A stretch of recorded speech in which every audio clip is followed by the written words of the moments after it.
was a bad thing to say, so the Ben, to me, Edison. It's Wayne James, Mayela Kwesiapia, head coach at the Masudan, Nen Samoa, or the Tuja. Na, Pepe, Nami Bisa, Kwesiapia wants him. Say, and Ram Bisa, what's all Jenny? Unyin will be a bit, and now be our crying tempted, Sadian. Earlier, Nami Bisa, the absence of party and the rest. A bit me affect team, or Kwesiapia, as a vim was will be on no walk up, and all idea. Next, I have connected the Wapeke that the boss in the which Prime Senka Ghana needs to dine in Abinia qualification. Yes, of course, because he's a Ghanaian and you're not confess to as an wish is a Ghana and Sudan Binia qualification. So I don't think we may in the group because of Kwesiapia. It's a Ghana and Sudan qualifier. I will love it. The same thing I could use Angola and Ibinas Angola, you know, our connections with either Ghana or Sudan or Binia preference. And yeah, issue biasa. Yes, sir. Yeah, say Juma we. Also, Mrantiana, decided so man. No question, woman, clear and say, Obian way prentia. Anna, Omaya tones after Monosono. Eager to come and try and be part of the team. Yes. Now, Koji out that Blackstars and no, I'm a Hunaka. Omo decided so man no man here may be there. I said nyen panyfo no bebembe gidigidi a coach wan here on free obi. Enye too early see e beka se party yapam no. So also pra o so yare. An chafe ne ho atona. Na coach ne so no option a. This is a coach what me ajade de kwan free team ni mu. This is a coach what ja Besiktas akoyo to kum your friends amate mo free team ni mu. He's building for the future. Wow. And meaning paso to ado say bibi be hindrance to Sagana or building na. He will not hesitate to get that thing off his chest. And Blackstars no yer or ye because when you the full control and or the team. Yes. Into the players omo be replace say Thomas Partey ama Jose Pinsel, Ama, Osman, Ibrahim Ama, and a Kingsley Schindler. Yeah. Kingsley Schindler. The last time he was hurt, say, oh yeah, a lateral no buy any day 2 minutes, about 2 and 3. Aha, will be not fake give your man as a banner banum mobi. Kingsley Schindler, somebody who was born in Germany, raised in Germany. That's when you be more we still the time. I think all of that, and I must have 4 players and stay out. Now, what could be Partey's reason? Partey to maintain his position in the Arsenal team. Now, the boy so was I could. There be Partey Bobby by default, Arsenal or Bobby by default. Sir, this season, Sir Martin Odegaard injury no, and then your Macau and Bobby, and was says so bono when you be bo. Partey was the last year or last year with the contract him Arsenal man contract extension offer. So Partey is playing to either convince Arteta to give him a contract or to convince a team to come and pick him. Partey knows exactly what he's doing. But how will playing for the Blackstars be a hindrance? I don't know what wow. I no pe. Wow. Senya no dia say Tina Vini is on gone. Tina Mbappe an gone. Tina Eda Militao to bia no pra. Ntia no ntia. And injuries no unim say dodo na ya see your club side the national team no. Because club side near but that is it. Why is now what from no? Obi bet me have a replace. Obi bet me be bibia ma coach akase ampa ne monko mediwe mu ahyem.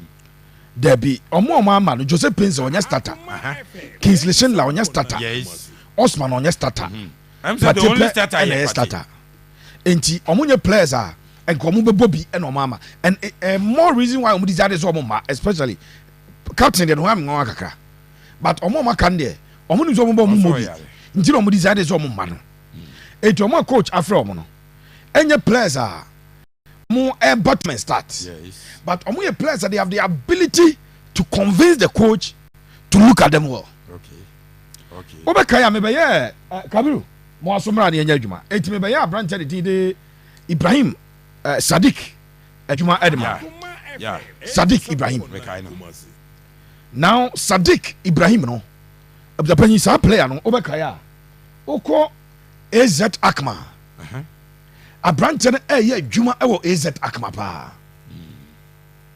Or no Anna Azad the last 2 weeks no or injured or Mobi. Okay. But in 6 games, no was 7 goals contribution in 6 games. 4 goals and 3 assists as a winger. Okay. And or a player, I told you that he'll be invited anytime. Be a kwabebe be invited. Yeah. And now coach and paying for a year pa. And on my tools at the branch at the Sadiq Ibrahim because he's on form. So ba no benya a minute or 2, 10 minutes, 20, 15. Now he will become a member of the Blackstars because they said you're a member, but not coach. I'm on it. Sa Kwenya Bema of Tonsa Fena Amanaba. And unfortunately, a branch and Abaya, Wababa Chilebibi, and about Waba when your opportunity based on the orchard on the club side. And Tisanyamiana Dom, never the penny Otimi, a Benya Kakrabo, and I say, or impressive coach the crowd trainer in the course of the 2 games, you know. After the AB now be a permanent member of the Blackstars, not the starting 11, but after the coach at 23, 24, 25, 26 BR, you are part of it, and that is our Onka Blasters no quite fast back home. You want to be part of the coaches squad, I'll be invited. Then you now fight to be part of the match day squad. Yes. Then you now fight to be part of the first 11. Sir, any graduate. That is it for Sadiq Ibrahim. Mami Michael Bedu, the no call up coach here on Friday. No, a question was asked and he answered on Michael Bedu. Michael Bedu no penny or form pa. Urum ewo the club side. Now she baller Aquadan Ebo and the good thing is the age on the side pa.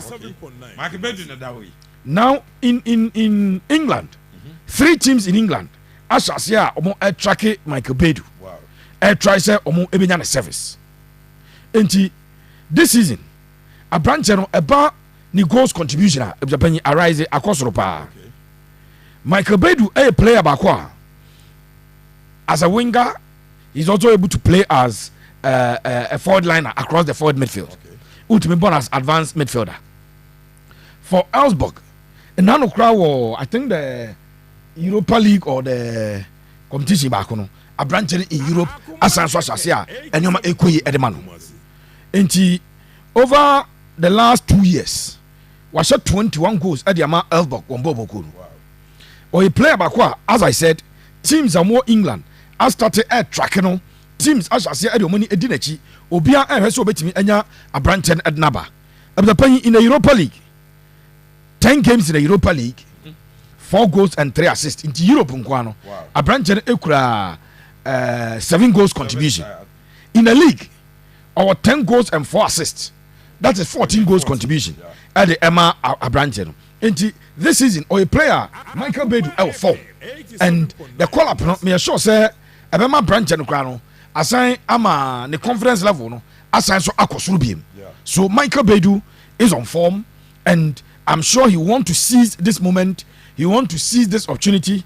Now we impressive coach, you know. I'm a coach who say yes. Anytime Pierre, coach Ebe Crado, Ebe Tonsa Edia Frono, Michael Bedu, you know, and also ready to come and fight for the position. Francis Abu was part of the last call up. Anyway, Nidi Ephraim because some other players are no more and Tom Ebe realm. It is Francis Abu Elusu the place in the squad, no, but. Because of issues now about happening, you know, the Penya branch, you know, assign so about Abu Rama, and also a good news. Edema a branch at the day, or at the Emma Michael Bedu, and also the Enono. So it is good news for Michael Bedu, good news from for Abu Kingsley Schindler, as I said, was part of the last call up. Wahama then Obekaya last call up, you know, a bra injuries, a buy, you know, coach at Tonsa at the Frey that defender Usiakai Edema. FC Basel. Yes, FC Basel defender. I told you he played for Accra Great Olympics, or Boli Accra, Urem, Ekobo, some other teams, and Urem, FC Bala, or also Ewo. So, as a defender, coach Atosa, Eddie Afre, Abrante Jing, Eddie Jonas, Ajete, and so say, Omrenti 4 players. I will replace 4 now. One more Ante Amano. And I know.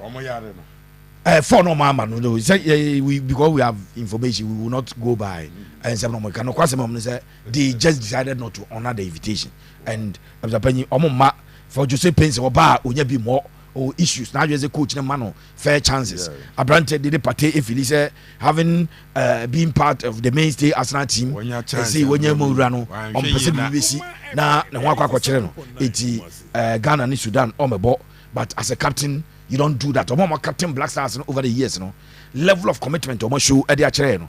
Say omo enso ebo modern edema oman no. Ibrahim Sadiq the name you must watch out. Nyame adoma on Thursday, Ura Cross posted uti TV echi. Now we say Ibrahim Sadiq has been introduced into the game. He's a new sensation. Good for him. Wabo under 17 da. Wabo under 20 da. Onye player omo na share team ni bi da. Boy under 17, boy under 20. It in terms of size experience, to play for the national team, Abrante the thing at the Sadiq Eobi.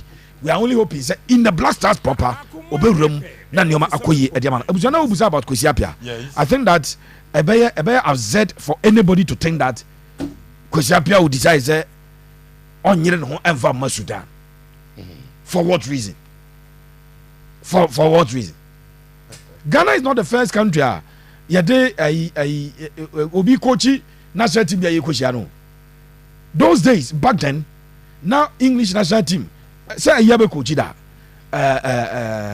Italian coach ya the Madrid Champions League yabe coach da and o adwo say coach ya Italy no afare say coach England join no. I mean we cannot belittle the intelligence of Kwesiapia to the level so biajo be say he will allow Ghana to win over him for the benefit ya there. Now, Mrs. Kwesiapia decided say, "Onu nya ni ya Sudan for mine for no so a omo body am omo mine no de Sudan for." And so we decided, "No, I can't think to that level. They will give us a game." I know. Kwesiapia nimpa okolusu the second game. Yeah. To Angola. Or take come last minute Angola Sache. Yeah. And now about third game away. Kwesiapia say Ghana e win and Ghana be say no wa 4 points. So Ghana equal 4 points. Kwesiapia team no aka 3 points. Ghana signing no game. The moment Ghana ba leading no. See you decided so the next game you can force draw still you leading no. How on earth will coach Kwesiapia for anything decide say on more game competitively? Or your Juma Ghana he was competitive. Or your Juma Adama Omanidi Ede Sudan and I know he will compete us competitively. Results be free mababiano. The ba and be free game no maba. Yes, ba and the free mabas. My mention Sudan kakra. I was to go on Nafi. Memfa Nyansapon to us. Say I believe the absence of some players will pave way for other players to shine. What the coach needs to do is to give all the players fair chances and pick those who are hungry for success. It's not a time for names, but those who can fight for the nation. My greetings to you all, big brothers. We, if Victorious Collins, Opani, so the family in more yes. Tomorrow, what's your opponent the Kaka Sudan? It's saying what's your James Maila Kwesiapia? Omuho. Abuzia, so we share meetings between Ghana and Sudan. Kay mismatch kakra. In recent in the last 5 crown. Yet me edin kunim on 4 occasions in tinke enya dia say edin. Okay. But the ama dia ni yehu ni say yenya dia. Ana ye hia Kwesiapia at the time but graduate adru ba bia oji bibia yi. Okay. Kanena ye fa no. Oye ne juma no ne dodo na gina talent identification. Say offer the unknown no polish no. And through that no ultimate the Ghana call World Cup. The na aka coach I want a juma no ye senior or Belgian championship. But baby I would do the experience na ba one who be bia or football ni. And okofa on maya sika wo.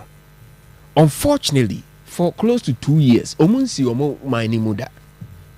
And omo ne nam no omo bobo matches ni bi. But who say o appreciate near Sudan for eba ya. In the World Cup qualifiers aye boy. Omo ne DRC in a group. Omo ne omaya your friend says Senegal and a group. saa group no Kwesi Appiah team no top it with 10 points.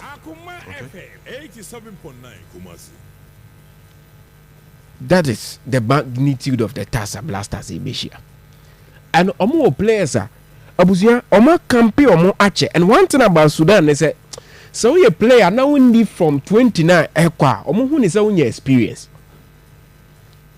That is the reason omo players etimicha wa club ni mu pa no. The likes of Mustafa Kasumuba, Salah Mahmoud Neme. When we players busia omba Blasters on the day and coach no ban onim Ghanaian football ni and every detail of every player eba abeba Ghana on the day no coach ni inti ema adwuma no very difficult for the Blasters. When you Blasters na utimi kwada na chire wa bebusa score line. When you Blasters na wo hwa your friend Awurade Bagistia no. Because state na ye Blasters ni wo. Enye Blasters bia ye de hoahoa ye ho ye mensem. O ye rough agrobediu. Because in the last 3 years Ghana bought Madagascar, Comoros, Nicaragua, Ghana abo Angola, abusia Ghana abo Niger. Check matches here abo ni nyina na results. They busa won say oman ejina hen. Mozambique mu nyina wum. Ghana abo Gabon in the last 4 years. Results no etiseng. So your team we pa there. Enye team a ahwodin wom sa, but coach Kwesi Appiah team no omo keep you omo for close to 2 years. And omo bought friendly matches was Saudi on the continent of Africa. Omo bought a lot of matches. But veterans names be a yehu dada. They say Mohammed Abdul Rahman. Something to striker omo Nebrape. You want to the captain of the national team. Okay. Wabo team nene hela no ache. Mohammed Rahman. When we names are omu womu still la ometimi aha Ghana.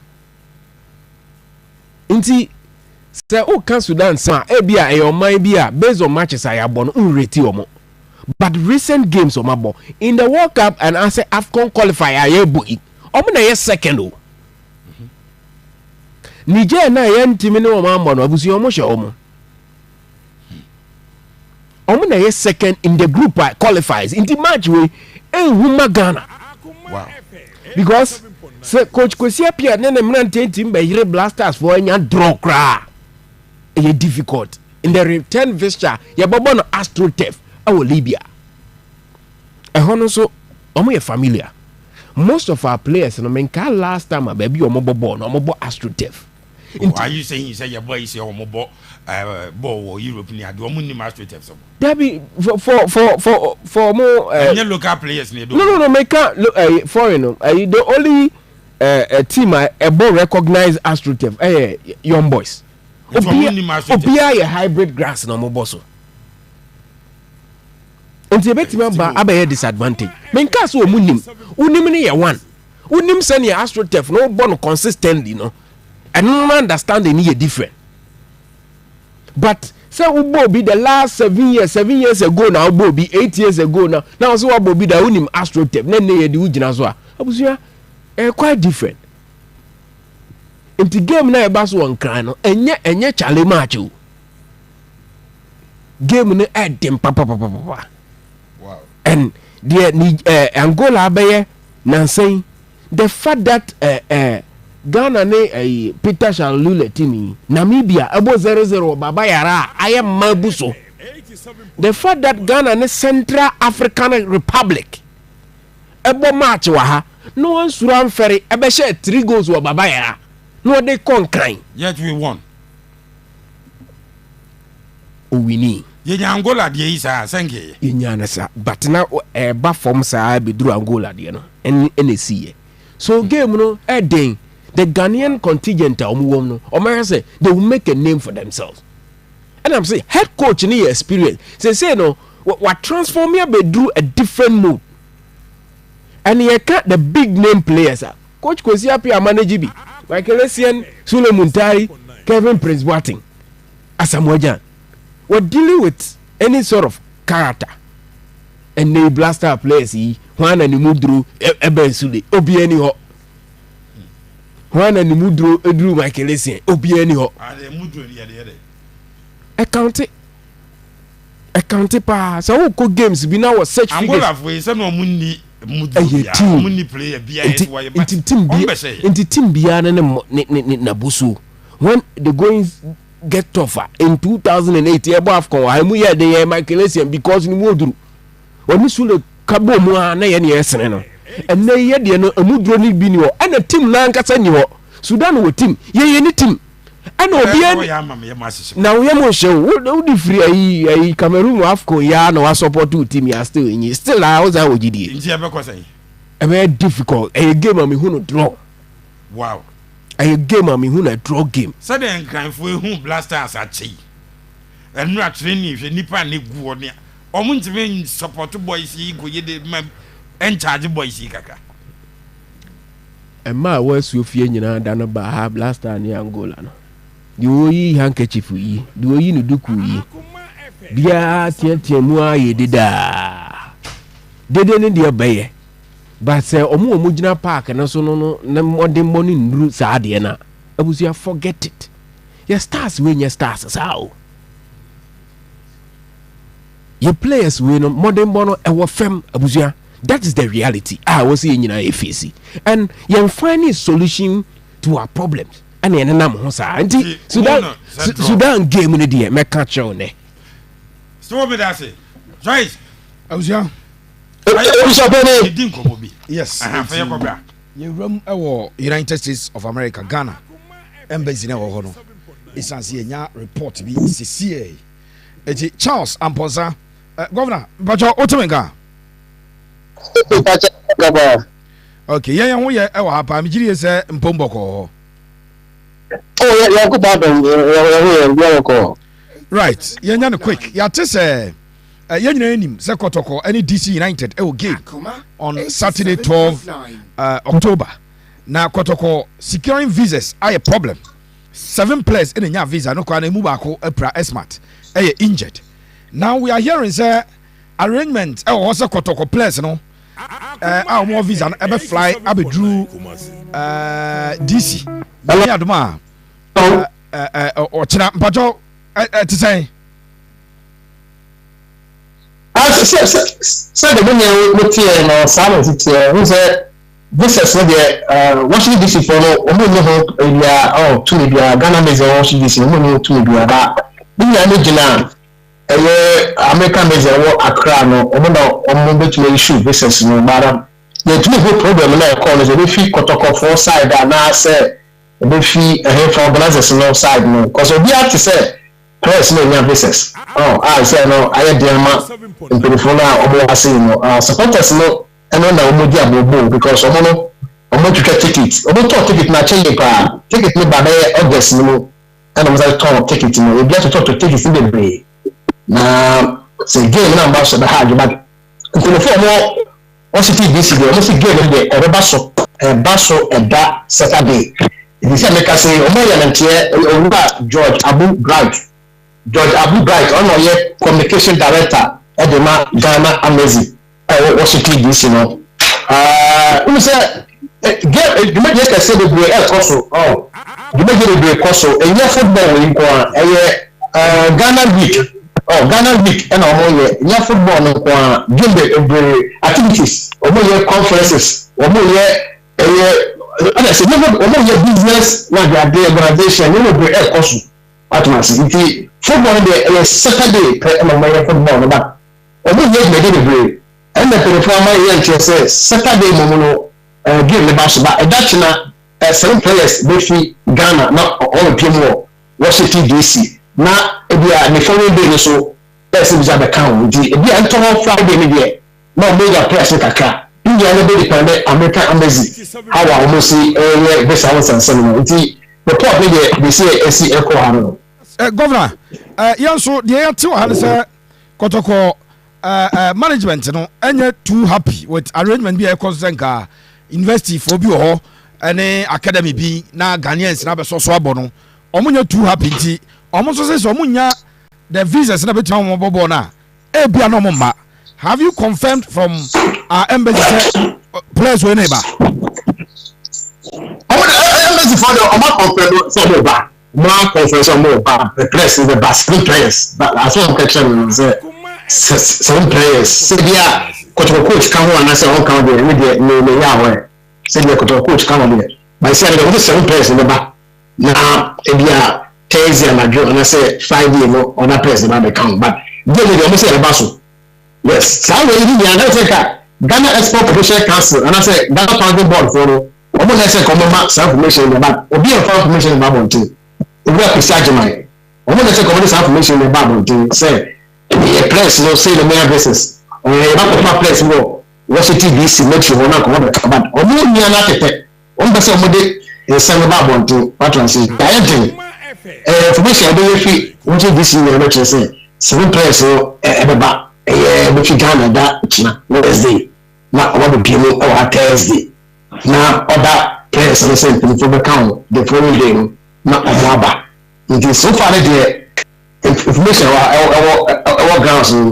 My member, Governor, we are where say and go for to ticket in the mop because you say DC United for them as a more promote game in the power. In terms of ticket sales, or more.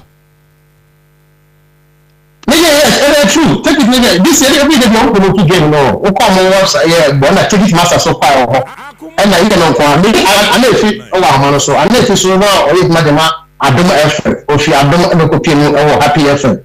Ba gani online so. O so media e ko so ni am say we be not to take it. Ghana for be to take. And I want to this suppose to say to take it. Say game number so na so ko fa en ko la ba. Ba fi na akoi ni gasem. Oh, this is only two magic. I say that I'm not cancer game. But was going to be at ticket. Now, this is our finding the ticket. That's the problem I was saying. But ticket is only be at top. No. Only be at top ticket. No. If the Ghana committee say no, they will not ticket. Ticket is very different. $200, $22, $25, $27, $35, cost $200. You know, if people be not to ticket, you will break. So give na maso dia amount of bedi way out will be news but for the kind of I'm not charge man so me na move around we will call the area I was bet to check one or two things yeah and if you tell nka we am to nka na boko there boko hana Asante Kotoko supporters nya happy say omo apply visas no munya 7 na 7 no kra no emu 6 April yesterday there was a communique saying Kamediema for now last year omuba omunya visa ni bi enso so no mo emebo game no but the supporters are not happy omo catch omo IMC chairman Nana Pinkra say either Kotoko will get the visas to come and play as Kotoko or they should cancel it mo de mo me sure say aye anse be e de amamo abo no well me no dey say me so say ka we wa dey say ka privilege for the first time see them Kotoko play in the American Fair and it was also some of the players now so the opportunity to play international soccer at highest level because most of them are more Kotoko more Africa than in the first playing under a good crowd, playing under good pitch, better facilities for the first time. I mean, if you motivate Kotoko, okay, me na kasadi here.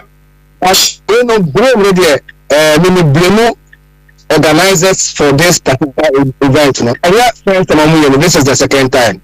And a big event, America for a year, yeah, we need our local organizing committee now, and come fast one, mama Kotoko, so like treatment. I'm not because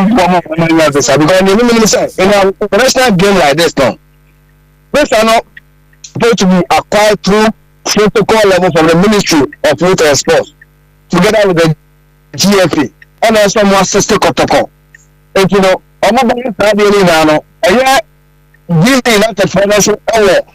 Look at Kotoko for and after the that's America represented to see how happen. This presented are hosting Kotoko here in America on this date. And some of the South will come American embassy for Ghana. They knew that American counterpart now able to of DJ internet and see a man yes 60 and 80 and 20 and see a man because this is not traditional providing those things in accommodation no everything for players no any management of the players no more America and I want to felicitate you as a big club in Ghana. About the football America. Not the mom of this are just 7. There is something fishy, which to me disrespectful in terms of the Ghana FA, and the ministry for youth and sport. They say, and TLB. So I want to me I share my big opportunity, and to me and causes successful because this is united on their part now. They are putting the match every day. Are coming. Cancel it. They are waiting for Kotoko to come and play them Saturday 6 p.m. I'm also supporters now. Most of them are ticket in advance. The real now a 2-year ticket. Into a 2-year ticket. I can package they are coming in their numbers. But yes, even last year, I began my banana only big players. See them are almost half full. That was an encouraging. When we came on the popular team, but crowd the band was encouraging. If you say, I got to corner ever and I have everybody there. Anyone was all these stadium event full park. And you know, can we get an opportunity for both Kotoko? Any young player the opportunity submit to their showcase and that's all cover. I cover say this is some idea, no. A very difficult to commit to the other game with that players. It is not even allowed. And I suppose as I said, American, I'm pleased. I'm going to say, and you are going to joining and come up for joining Kotoko. But Emma, so Janafi, Yadamasi, Yababa, now you have a clear Yakan Eddie. If you thanks so much for your time. Yes, sir, right. It is Stivo. The Aquasino, Adiano, I had but supporters also as your company, Emma management, Emma. Yeah, many of my argument because the football club you run for some people and the key stakeholders of the football club. And in the event that you take a decision, be normal feel say there's been an unfair treatment somewhere echo against club now. They have the right to voice out displeasure. And as some more candidate, many of my arguing because Pepe Adiba from day one, Machima, and in the last week or so, the club in USA are more proactive, more than organizers of mere personal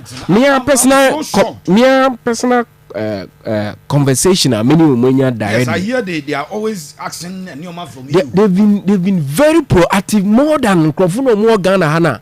But one thing is that I feel say the Ghana Tourism Authority any credibility is the reason here and Nkrofo will decide to deny certain people because say be how they will be my bar for event then pana call my bar or share or records no or say this same body presented these people and so the next time you apply they will give you yes but I agree with you Emma again and go for your and crata di kind of quality visa no and I did checks at the American embassy and in fact American embassy for no any issues with the protocol list because apparently some people had applied as media officers after na so the portfolio and then go for this responsibility na mo Kotoko apply the visas and then an Accra will be the leader apparently will be also a leader of the delegation nti mo starting your doubts and American embassy say when they get doubts they will ask questions not if elimination by rough tactics because you see you will be via your friend CMS say team be able match sa system no and I will come now I coach say oh match we players we na available we any are selecting we start we to bench nipa na in charge or administrative person you deny all because obi di kan omomo she F entire omadi kan akoka say I am for this portfolio until when the real person got there they were like obi abeje dada and the checks I did yesterday any lawyer be am or say no pan sparky omo starting dream say adena media officer bi aba Me wa Kotoko the media team. Because I feel like Kotoko the media team but they are granted apparently Obi Olegon City. Yes. Waji visa so a media person. Yeah. And then also why tweet. Yeah. So I could do. Yeah. And you are Yeah, but because Pepe said, okay, if I'm the leader of Kotoko, the sort of action that I would take, ABR, the one running the club right now, because this is shared disregarding any cause or anything from them. Because what do I stand to gain? Baby, and I also want competition. I'm forced to get players on board. Yeah, yes, and then the players come. May I be game na wie. The award na was all so from time I real game that was the time I also start here visa application. Because from that time team my friend say DC United. Omo feature match omo official match. Kotoko winning cap na. Yes. Ghana Tourism Authority confirm me say Kotoko na eba. Yes. Okay, omo first flyer no plan. Yeah. No omo nya Kotoko new players. Njomo ko fa former player baako. Because I know so and omo ko ya. The ko buy any say obi say ono na ye communication person ma Kotoko. Yes. Sana later so me the whole drama I am in kwada because me I can't stand BS because if o person we be for a grouper the priority should be the key artist no mukoye juman player according your dinner and now also a leader of delegate who delegate is go did and in the absence of the Kotoko team no omo magic visa ni omo koye there that's the reason I support near supporters na say yes say omo players ni nya visa because I disrespect. There was a proposal. It's Ghanaian boys no more invest in America. Embassy for the Benin, Ghana Tourism Authority. Yes, okay, quickly. I'm contacting footballers, but 2 year students. But a year and a half in Accra, I rejected and said no. Because all person of the Kotoko, EGF now show the inefficiency. Yes, you think those DC people, they are not serious body? It is a sad way to see her. And then image ben or the Bema Sante Kotoko. I'm not sure they even want to do. So when you serious body for a club, I would say about 1935 and Obeja to say young fan Kwalabi in Kaun Kobo a gamer you qualify to play on merit. Yeah. Now say and Kwalabi or if they can't provide we should just walk out of this game because the FNO club for Ghana tourism. Mimi, the first thing I suspected was that so ko embassy wa me no enyem account me bank account and has me document and am dey go show say me per visa because you are not doing a personal because travel no you will be the organizer. So the questions you are asking me about this and that I shouldn't be the one you supposed to ask the question. Yes, show me create scenario be say omo winning Ghana's most beautiful MBA program. Yes. Who we are say first three yes. The only thing is I have to present myself. Send a ubenya me bio data. Medicals be yes. But say me na me go from bank account because me ti ono. Ebia how to get the qualification to go to America? I am not going there because I want to go to America. It is because I'm going to represent war. But the inefficiency of the people and all the authorities and whoever and me, if I lead Kotoko on any day, I wouldn't stand to even listen. People, you know me. I wouldn't even pick whoever calls. I wouldn't pick because Obi feel say and no I say okay. I went on the street of the internet. Obi say management to be away inefficient. That on when they see them didn't say Obi be finding a narrative and way say na didn't lead Obi be cancel for Sebi afano meanwhile so he is not the person I was say blame me just because of Obi inefficient. So if me na me lead the Kotoko, my boys come, let's prepare for Lagos cities. Simple as that. I think Nana Pinkrama na clear. Enti unim deja ko USC and say the Ghana ambassador no ho no. And Akache omo close to him say omo prepared to go and pick 7 Kotoko players at the airport. Nah, they had this never. Nana Pinkra clear. Say ambassador say enne ekwesi ni chomba grant visa jama address na only problem. They will fly the next team never fly go count. But Kotoko will play the game as Kotoko, not as a Ghana United. That's how it's supposed to be. People me say on last week Thursday. Yeah. I'm on for what America say. Me confirm more because baby omo tene or this stadium no. Just an hour drive into one person omo ko. Inti me more confirmation say omo nkoto and answer omo nto. Obi crab say the link ne say obeto ticket. Pepe me ntimi nkan because I can't confirm say game ne beba nti obi fa $100 or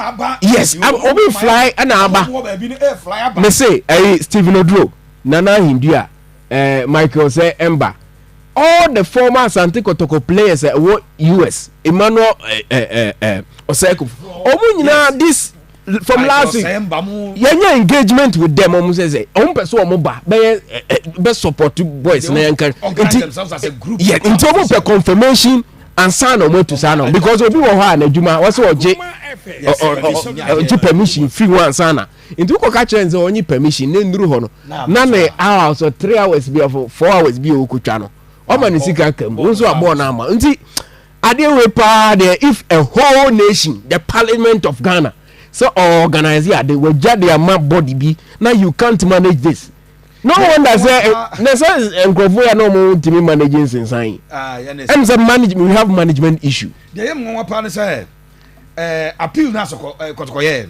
omo ewo a letter from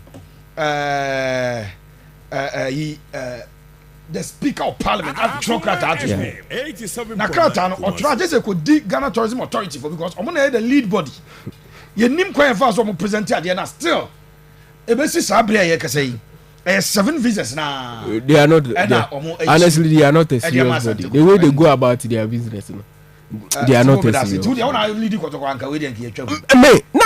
wouldn't even pick anyone's score to Kotoko ya bigo Kotoko is a bigger institution nti me no me nyama obi meka sabi semfin enkyere me I wouldn't even wait quickly almost test my catch say the people here are not people you can trust. Therefore, we are not. By now, my really easy statement calling off the game because omo says omo. I feel now me yes I mean compromise it. Now we shame no me fa club ni image nkoje because they say I hear him kwase dia mom. Etiane e kwan bi e befa so a ye bebo now DC United are committed resources to it.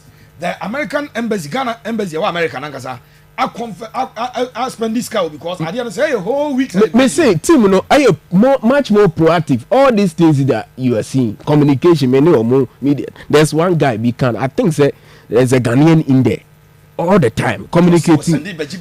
Communicating. Because this week we come in different flyers. Hey, promo game. This game nangasanzo. And you in there. If someone team provide it, I'm can't say Emre Charlie, let's postpone the game until so many. It's 7th to 12th. The 12 na yam pompon so. Air climax. Air climax event the abo game kese no. And afi otokodina be down. So what report e ko US ko GCC na. Ama interest na koso. Me say Pepe, omo social media. The time e nyina exchange e follow. Yeah, more numbers in the short space of time because I'm followers no cry the form team. And when say this is a serious club, of course, a serious club. Until you hear be to me yes, being quad then they should be proactive. Until that, a jana go over be near the bamo, WhatsApp voice note to their mom. Media men found it's not because I'm representing me interest in that. But the thing is that you should respect Kotoko. Yes, I wouldn't stand for anybody else to disrespect Kotoko because the team I have to you may be more better. So obi ntimi ntranka ho nyensa bi nsem bia nyeze. Me da assist mo agye visa no minim dia mo ba ye. In fact ebi adikan akoduru ya omonkofo e ka chom se omo make sure say Kotoko ba o me bia come.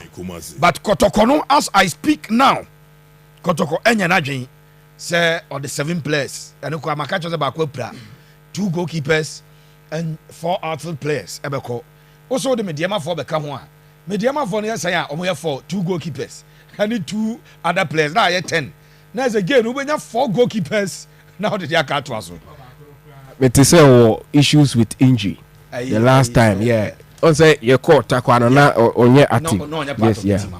Eti any problem ho. Me ba homa no so 0322 your second draw ma me see your second draw ma me see answer na ya ba homa no so aba abefa course pacho star 439 hash Kabiru wawie ana nkofo nto ya mo 1 minute enka ho ene 1755 ha 555 edu 556 per fa draw no hwi mame yes utwa last minute attack the mount utwa last minute attack at the mount yes the last draw for the day na why na 500 Ghana no ban ho ma who say bright resre na adena na form sa eti Kabiru ayo de fa hwim ne enko na yemfa ahoma no so na yamagi ni pakra wa wini no o ma sase efre eti bia e ma bagi mi phone fa free pakra na yemfa ni pakra sisi na yenye no emfa emfri ho asem no aye den edi ama omo organize trip no Kabiru yen hwe se ubenya ni pakra edi ama sisi ya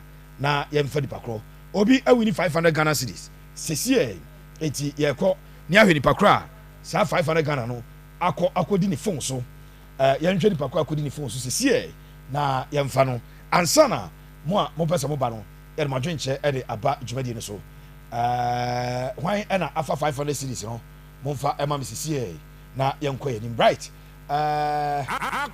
mo check ma me 87.9 nyasa Kabiru baji we friend on fa na okay hello good evening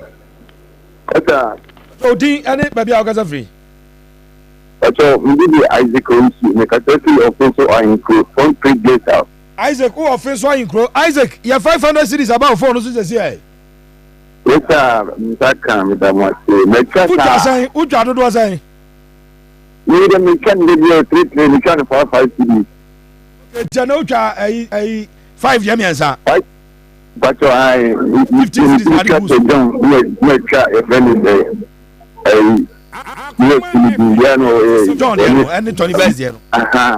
Yeah, we can do and una scanner. But